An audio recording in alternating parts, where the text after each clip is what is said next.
sinasadya mo. Pero namatay pa rin siya.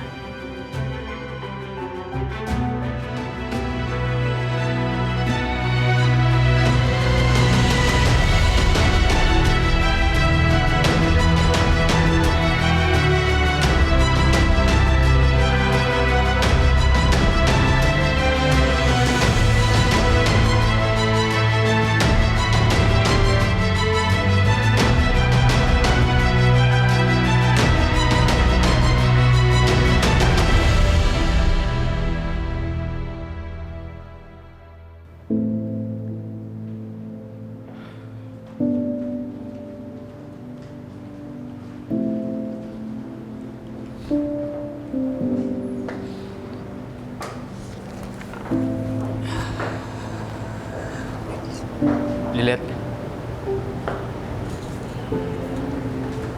Lilet, pwede ba lang... Pwede ka makausap? Para ano pa? Lilet, sorry. Trabaho lang. Hindi ko ginusto makasahin dito, pero... Pero nandito ka. Para sa isang kasong hindi lang basta-basta trabaho sa akin. Tinang ko yung dinidiin yung kriminal. Attorney Lilet Matias. Ganyan mo ko dapat i-address, Attorney Bonifacio Linaw. Magkalabang abogado tayo, hindi tayo magkaibigan. Nilinaw mo na yan dati, di ba? Hindi na tayo magkaibigan.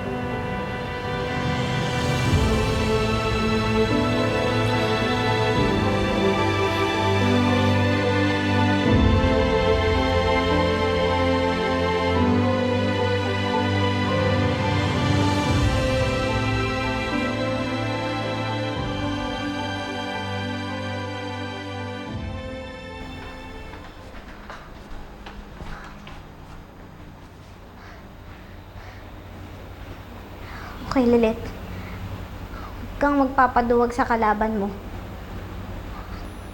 Kahit na si Lady Justice pa yun, kahit na big shot na abogado siya, kaya mo to. Tandaan mo, nakasalalay dito ang kalayaan ng tinang mo. At wala kang ibang pwedeng gawin kundi ang ipanalo ang kasong to.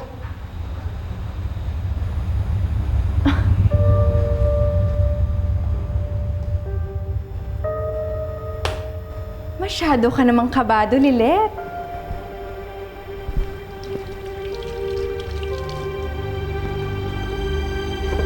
We're just getting started. Pero,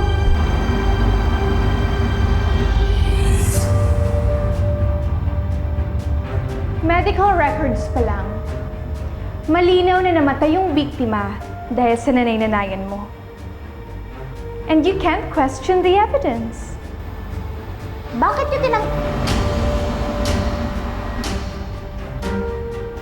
bakit niyo ba tinanggap yung kaso? Ooh, intense. Well, if you're thinking that this is about you, I'm sorry to burst your bubble. But this is about a mother who wants justice. Pero tinang ko din yung pinaglalaban ko dito, ina ko rin siya. At hustisya din ang gusto naming makuha. Lilet, nasa CR tayo, oh. Wala tayo sa court. Dun mo na lang ipaglaban yan kapag turn mo na. And by the way, good luck, ah. Tingnan natin kung makakaya mo si Attorney Meredith Simmons. Kung matatalo mo yung mommy ko.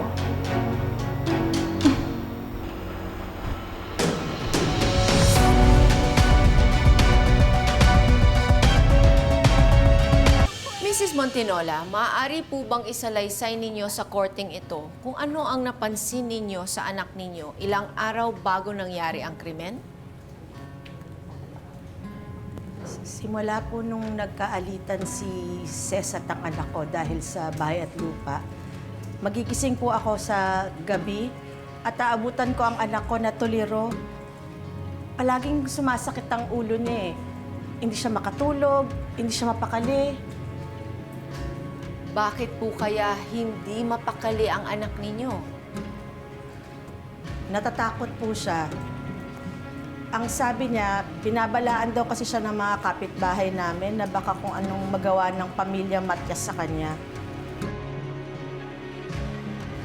Ito daw po kasing si Emong, nung kabataan niya labas-pasok sa kulungan dahil basagulero. Damay ka po talaga eh. No? Sa madaling salita, sinasabi niyo po, base sa sinabi sa inyo ng anak ninyo at sinabi ng mga ibang tao at base na rin sa history ng pamilya Matias, may sapat na dahilan para patayin nila ang anak ninyo? Opo. Ano?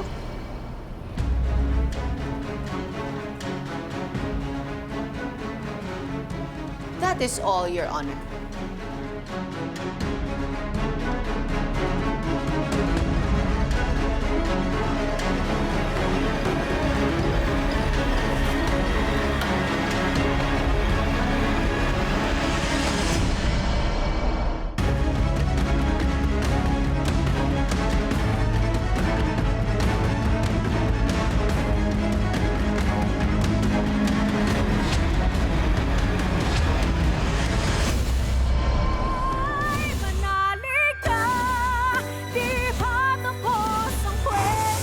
Naroon ho ba kayo sa insidente nung may nagsabi sa anak ninyo tungkol sa pagbabanta sa buhay niya?